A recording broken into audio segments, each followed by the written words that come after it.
এবং সাবেক স্বরাষ্ট্রমন্ত্রী বাবর সহ হাম জনতা দলের তারেক, তারাও এসেছিলেন শ্রদ্ধা জানাতে। সারা দিন ভর আসলে এইখানে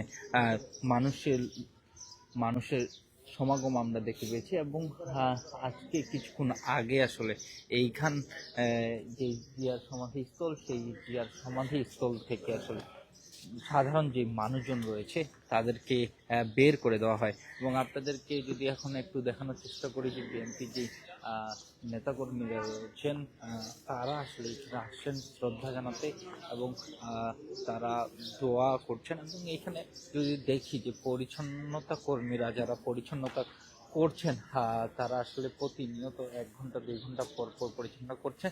এছাড়াও এখানে আইন শৃঙ্খলা বাহিনী, র্যাব, সেনাবাহিনী, পুলিশ, তারাও আসলে নিরাপত্তার জন্য কাজ করছেন। আপনাদেরকে যদি জানিয়ে রাখতে চাই, 30শে ডিসেম্বর সকাল 6টায় পৃথিবীর মায়া ত্যাগ করে চলে যান সাবেক 3বারের প্রধানমন্ত্রী বেগম খালেদা জিয়া। তারপর 31শে ডিসেম্বর আমরা দেখি মানিক মিয়া এভিনিউ সংসদ সর্বকালের সর্ববৃহৎ জানাজা অনুষ্ঠিত হয় বাংলাদেশে। এবং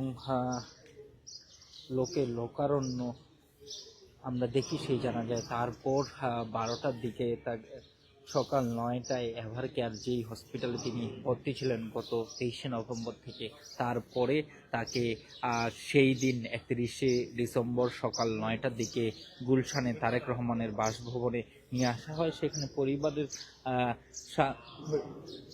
সম্মতিক্রমে তাকে 12টায় নিয়ে আসা হয় বাংলাদেশ জাতীয় পতাকাবাহী একটি অ্যাম্বুলেন্সে করে মানিক মিয়া এভিনিউর দক্ষিণ প্লাজায়। সেই দক্ষিণ প্লাজায় সর্বকালের সর্ববৃহৎ জানাজা অনুষ্ঠিত হয়। এবং জানাজা শেষে বিকাল 4:45টার দিকে শহীদ প্রেসিডেন্ট জিয়াউর রহমান সমাধির পাশে আসলে 3বারের সাবেক প্রধানমন্ত্রী খালেদা জিয়াকে সম্মানিত করা হয়। শহীদ প্রেসিডেন্ট জিয়াউর রহমান এবং সাবেক প্রধানমন্ত্রী বেগম খালেদা জিয়ার সমাধিস্থল গতকাল 12টার দিকে, বৃহস্পতিবার 12টার দিকে সর্বসাধারণের জন্য উন্মুক্ত করে দেওয়া হয়। সাধারণ মানুষ, দলীয় নেতাকর্মী, অনেকে খালেদা জিয়ার প্রতি শ্রদ্ধা জানাতে কালকে সকাল থেকে ভিড় জমে। এবং আজকে সকালেও এসে আমরা দেখতে পেয়েছি যে এখানে ভিড় জমাচ্ছেন, কিন্তু দলীয় নেতাকর্মীরা আসায় আইন শৃঙ্খলা বাহিনী তাদেরকে সরিয়ে দিয়েছেন। সমাধিস্থলে যেতে না পেরে অনেকে সড়কে দাঁড়িয়ে দেওয়া করেন। Immigration to Canada. We provide the best quality service and solution for Canada immigration. Please visit our website and contact for details.